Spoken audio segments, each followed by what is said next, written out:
ఎక్కువగా వీళ్ళు తమిళనాడులో చేసినారు, వాళ్ళకి అవార్డులు కూడా రావడం జరిగింది. అదేవిధంగా మన సద్గురు జగ్గి వాసుదేవ్ గారికి 2017లో పద్మవిభూషణ్ అవార్డు కూడా రావడం జరిగింది. వీళ్ళు విద్య, వైద్య, క్రీడల పట్ల కూడా చాలా సేవ చేస్తున్నారు. విద్యలో అయితే మన స్కూల్లో ఇషా విద్య అని చెప్పేసి కంప్యూటర్ ఎడ్యుకేషన్ అని కంప్యూటర్ సంబంధించి, అదేవిధంగా ఇంగ్లీష్ లాంగ్వేజ్ పైన పట్టుండాలని చెప్పేసి మనకు అందరికీ కూడా వాళ్ళు ట్రైనింగ్ ఇవ్వడం జరిగింది. అదేవిధంగా ఇప్పుడు అదే స్ఫూర్తితో వాళ్ళు గ్రామాల్లో ఉన్న వాళ్ళకి క్రీడల పైన కొంచెం బాగా అవగాహన కలిగించి వాళ్ళు కోఆపరేషన్ పెంపొందించాలా అని చెప్పి వాళ్ళు స్టార్ట్ చేయడం జరిగింది.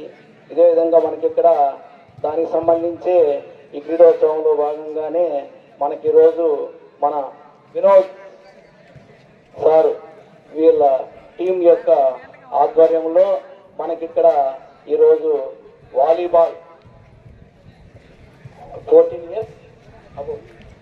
ఇయర్స్ అబవ్ వాళ్ళకి జరుపుతారు. తర్వాత ఫైనల్ మ్యాచ్ వచ్చి వాళ్ళు ఇషాలోని అంటే అక్కడే కోయంబత్తూరు అక్కడే ఫైనల్ మ్యాచ్ జరుగుతుంది. అది కూడా డేట్స్ ఇచ్చినారు. కాబట్టి ఈ క్రీడా స్ఫూర్తితో విచ్చేసినటువంటి క్రీడాకారులకు అందరికీ మరొక్కసారి క్రీడావి వందనాలు. ఎందుకంటే ముందు పట్టణాల్లోని ఈ గేమ్స్ అనేవి చాలా వరకు ఉండేటివి. మనకు తెలిసి ఇప్పుడు ప్రతి పల్లెలో కూడా ఎక్కడ చూసినా కబడ్డీ కోర్టు ఉంటుంది. కబడ్డీ కోర్టుతో పాటు ఎక్కువగా ఇప్పుడు గివింగ్ ప్రిఫరెన్స్ టు వాలీబాల్ అన్నమాట.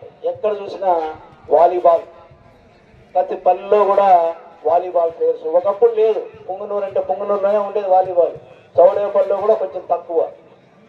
అట్లా పెద్ద పెద్ద పట్టణాలు నగరాల్లోనే ఉండేది, కానీ గ్రామీణ ప్రాంతాల్లో కూడా వ్యాపించింది. వాళ్ళలో కోఆపరేషన్ పెంపొందిస్తూ గ్రామోత్సవంలో వాళ్ళందరినీ ప్రోత్సహించడానికి ఈ కార్యక్రమం నిర్వహిస్తున్నందుకు మన ఇషా టీం వారికి అందరికీ ధన్యవాదాలు తెలుపుతూ